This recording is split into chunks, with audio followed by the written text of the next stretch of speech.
ton visage. D'accord?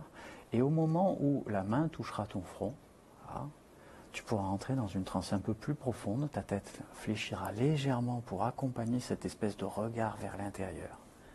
Et plus le bras descendra, plus ce sera comme si tu disposais d'un levier de transe qui va l'approfondir de plus en plus. D'accord?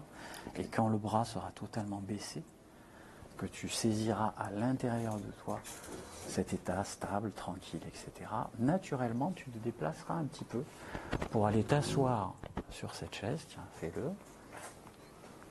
Et le simple contact avec cette chaise, le simple équilibre de cette position te permettra de rentrer encore plus profondément, naturellement et sans effort dans une transe très agréable. Ok? J'obtiens un oui pour tout. À chaque stade, je m'arrange en posant le oui avec un point d'interrogation pour avoir un oui de sa part. On est toujours dans j'accepte, compliance et engagement. Ok? Vous pouvez le faire avec, n'est-ce pas? Ça marche. Voilà. Donc là, c'était la bande-annonce qui, en principe, je ne fais pas aussi complète, mais on est dans du didactique. Donc vous prenez le poignet, vraiment, vous ne le saisissez pas, hein, c'est juste une montée. Le poignet, vous le placez de façon à ce que le regard soit légèrement au-dessus. C'est très con. Hein. C'est beaucoup plus simple d'avoir une main qui descend légèrement que si vous le mettez là, il y a une espèce de... ça finit dans le nez, il faut pousser sur l'épaule. Chaque fois que vous trouvez quoi que ce soit qui rende les choses plus simples, qui leur donne une apparence de fluidité et de facilité, vous vous en servez. Alors, tu fixes un point, un croisement quelconque des lignes. Voilà. Tu vas sentir au tout début une très légère poussée de ma main, comme si je déclenchais le mouvement. Puis ensuite, très rapidement, ça va se faire tout seul. Rapidement, tes yeux commencent à avoir envie de se fermer. Tes paupières commencent à vouloir être plus lourdes, comme si déjà tu commençais à pénétrer un autre espace, découvrir un autre état. Et quand la main va toucher le front, ce sera comme si tu avais un interrupteur, un déclencheur. Quelque chose qui peut ouvrir ou fermer. Voilà. Et tu peux profiter de cette entrée de transe pour ressentir chaque sensation qui est délicate, différente. Avec la descente de ton bras, ce sera comme si une partie de toi décidait d'enfoncer un levier pour ouvrir quelque chose qui n'était pas accessible jusqu'à maintenant et qui du coup va l'être.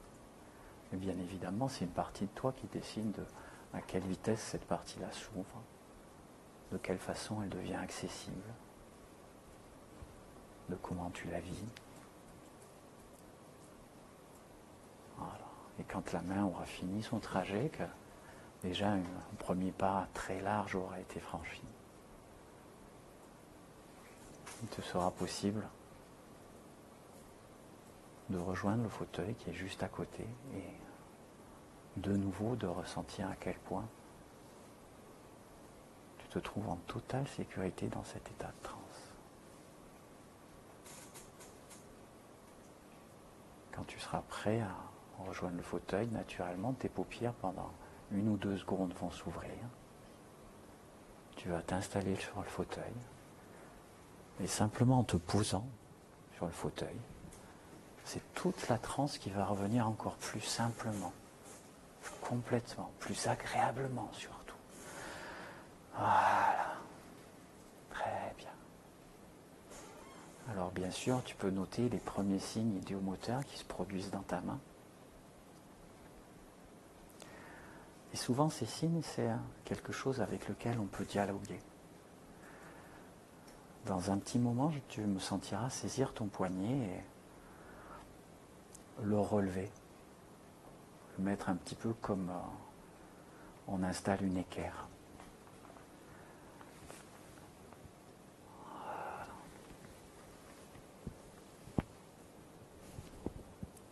Très bien. Et comme je sais que tu es un hypno expérimenté, je sais que tu sais ce que sont des signaux idéomoteurs, qu'on peut demander à un doigt de dire oui, exactement comme quand notre tête bouge, sans même qu'on s'en rende compte, notre corps exprime oui. Voilà. Si tu es d'accord, simplement, de nouveau, en faisant bouger cet index, tu vas me confirmer que c'est le doigt qui dit oui. Parfait. Comme dans toute conversation, et l'hypnose est finalement une forme de conversation particulière, mais qui a ses codes aussi, il est bien plus intéressant pour tout le monde qu'on sache dire oui, mais qu'on sache aussi affirmer un non. Pourrais-tu me dire quel doigt, et me montrer quel doigt serait capable de dire non?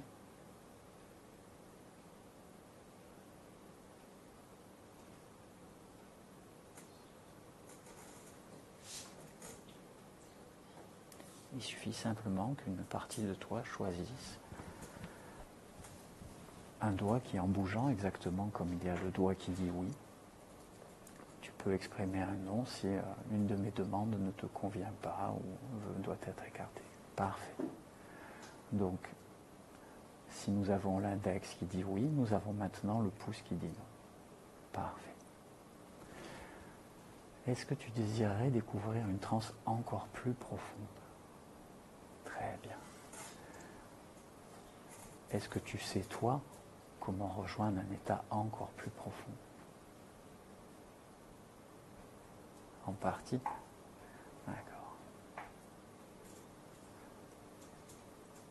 Est-ce que tu peux essayer de rejoindre cet état encore plus profond et simplement, quand tu l'auras atteint, bouger la main de droite à gauche ou de haut en bas?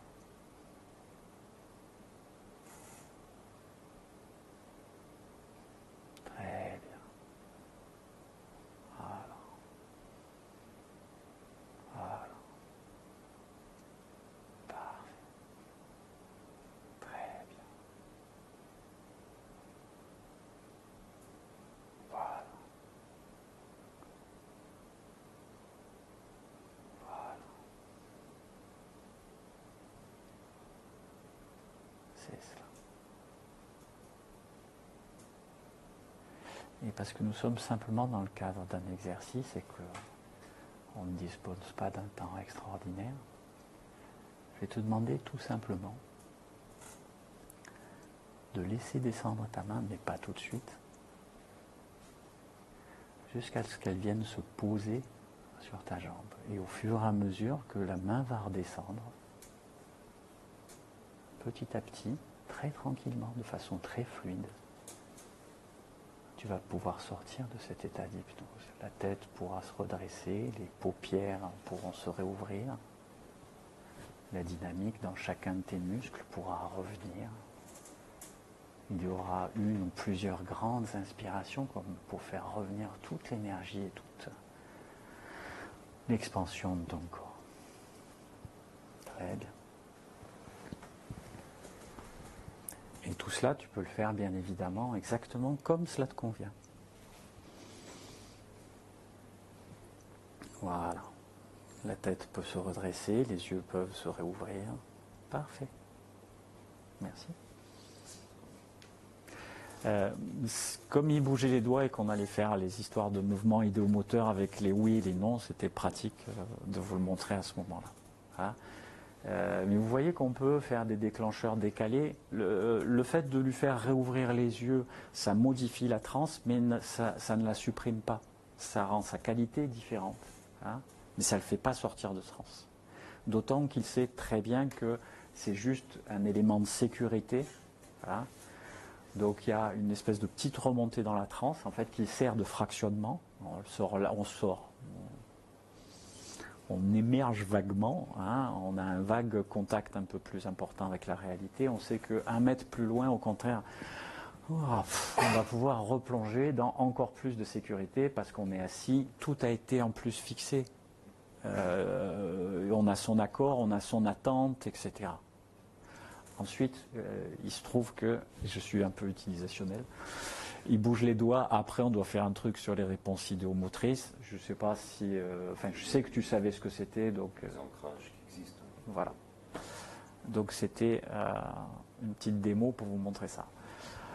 À vous, donc, vous repartez comme si vous aviez fini de faire la lévitation de main.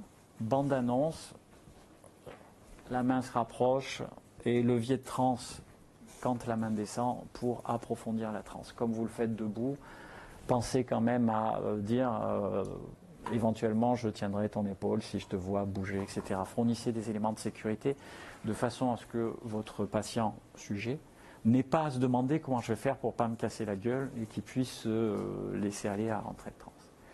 vous laissez une petite minute en transe, hein, profite de cet instant, profite de ce moment, et vous faites une sortie de transe. La sortie de transe, comme il y a eu déjà tout hier et qu'il va y avoir encore cet après-midi, faites-la un peu dynamique.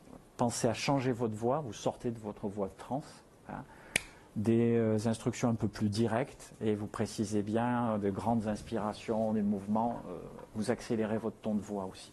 Hein. Voilà, vous choisissez votre partenaire. Si ça vous intéresse, rejoignez-nous sur notre site internet ou sur notre chaîne YouTube. Je vous dis à bientôt!